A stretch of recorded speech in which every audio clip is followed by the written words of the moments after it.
So I'm excited for today's video because I'm going to be talking about one of my favorite lenses, and I think every photographer who's starting to get serious about photography needs to have this one in their bag. So stick around.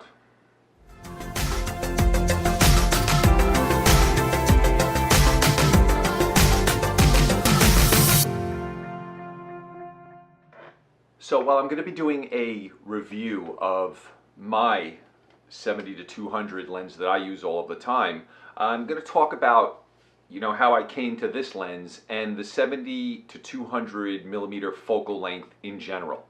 When you first start with photography, you get your camera and probably some sort of kit lens situation, maybe a 55, an 18-55, or a 70-300, or a 55-250, something like that will come if you buy your camera in a kit. So as you get better and you want to grow your photography and start taking different images, maybe some images you've seen online, you want to try to emulate those, you start looking at more expensive gear and different lenses and things like that. So most people will get a 50mm lens, then maybe a 24-70mm lens. But I would suggest, those are great lenses to have also. But I think the 70-200 millimeter focal length can be more versatile than those other two lenses. Now you can, with a 50mm, you can get a super shallow depth of field if it's a 1.4 aperture lens, and it's only going to cost, the Sigma 50mm is about $800-900, but you can get them the nifty 50 for about $100. So there's a wide range of price ranges there, but they span between 100 and 900.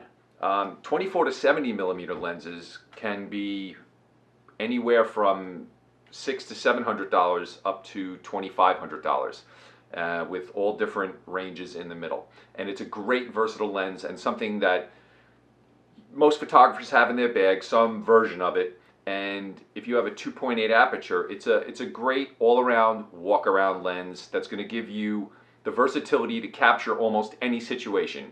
You want to get close to someone, you can at 70mm. You want to shoot a little wider at 24, not a problem. But the images are they're going to have they're not going to look different than anybody else's, say. So that brings me to the 70-200, and this focal length, once you start getting into photography, and especially portrait photography, is just going to give you a different look. It's going to give you a creamier background. You're going to be able to pull your subjects in tight. And when I first started, if you saw my gray market video, I inherited some lenses, and one was my 28-70 that broke and I couldn't get fixed. But I also inherited a Nikon 80-200 non-stabilized, f2.8 lens, and that was the Nikon telephoto lens. That lens has to be 20 years old also, and I used that lens for years and I had no issues with it. It was a fantastic lens, and some of these images that I'm showing you now were shot with these. I was just getting into photography, so I was taking pictures of my kids, or if we went somewhere, I was using this lens, and without knowing why, I really liked the way the images looked, and it was because I was able to zoom in and get almost like a lens compression where the background would be so out of focus, and I started to really like this focal length. So the lens was getting older, it was kind of beat up, and I wanted to get something that was stabilized, because when you shoot with a long lens, unless you are at a fast enough shutter speed, even on a tripod you have to be careful, because there's movement when you're using a long lens, so you have to make sure your shutter speed is fast enough. So I started to look at other lenses. I was looking at Nikon versions because I had a Nikon camera, so I figured, let me look.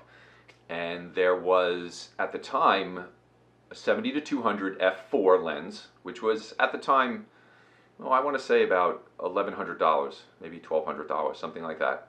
And they also had the 70-200 f2.8. So the f4 to f2.8 is a stop of light, so it gives you a little bit more out of focus background. So what I did was I bought both of them, and I took the f4 with me on a vacation, and I used it quite a bit, and these images were from that trip.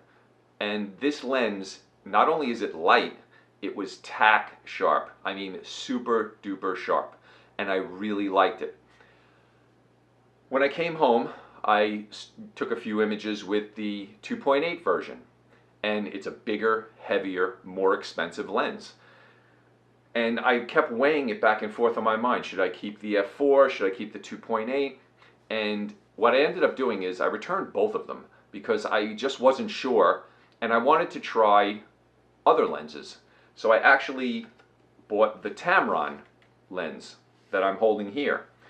And this was substantially less expensive than the Nikon version that I was using. It was f2.8, but financially it was about the same price as the f4 Nikon. Now, I had up to this time never bought anything off-brand. So I had a Canon camera before I went to Nikon. I had a 5D that I bought from Eric, 5D Mark II, and I had only Canon lenses.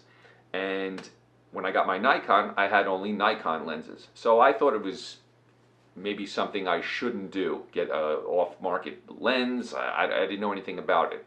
But I did want to save some money because I was still building my lens collection, and you know, I thought $400 or $500, $600, I could use that for something else. So I bought this, and I bought this in 2014.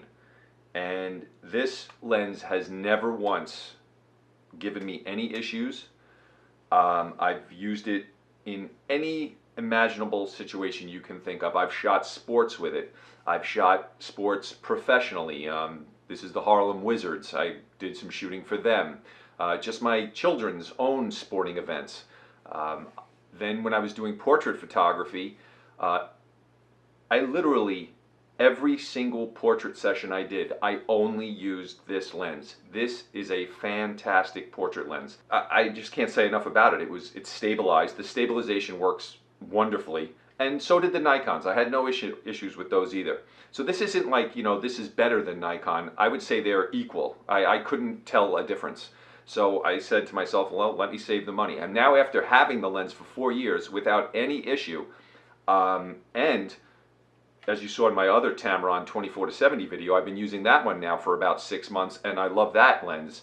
So I have no reservations about buying off-branded lenses like Sigma, Rokinon, Tamron, you know, these other brands that, you know, make for Sony, Nikon, and Canon.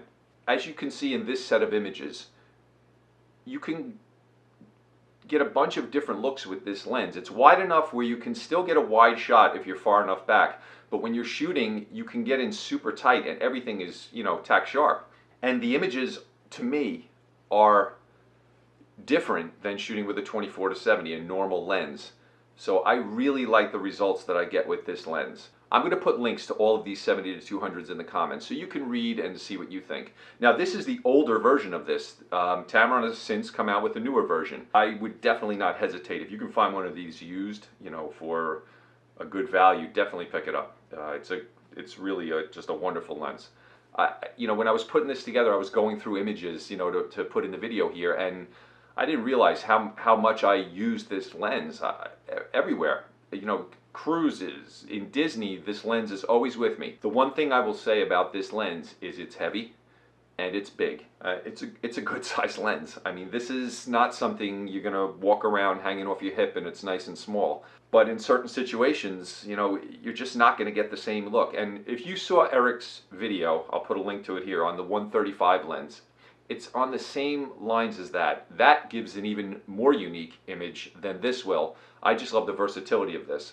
But these lenses that are difficult to carry sometimes, and maybe when you're reaching for one, you're like, oh, I don't want to lug that thing around. Sometimes that's what's going to get you the images that you're really looking for. So portrait photography, absolutely. This is a must-have lens. In fact, I would say if you're a portrait photographer and you want to buy one lens, get a 70-200. Forget about everything else. For landscapes, if you saw our landscape video, which I put here, I took this to California recently with me, and I was using this to shoot, you know, all sorts of landscape scenery with it, especially in a very open space. For kids' soccer games, this is a home run lens. Baseball, basketball. You want to shoot basketball games. Now, basketball can get a little tight because if you're in a tight gym, you know, as the players are coming at you, this lens, you know, gets a little tight, but it's super fast focusing, so you'll never have focus issues. It's just a matter of running out of space where the players are right up on top of you.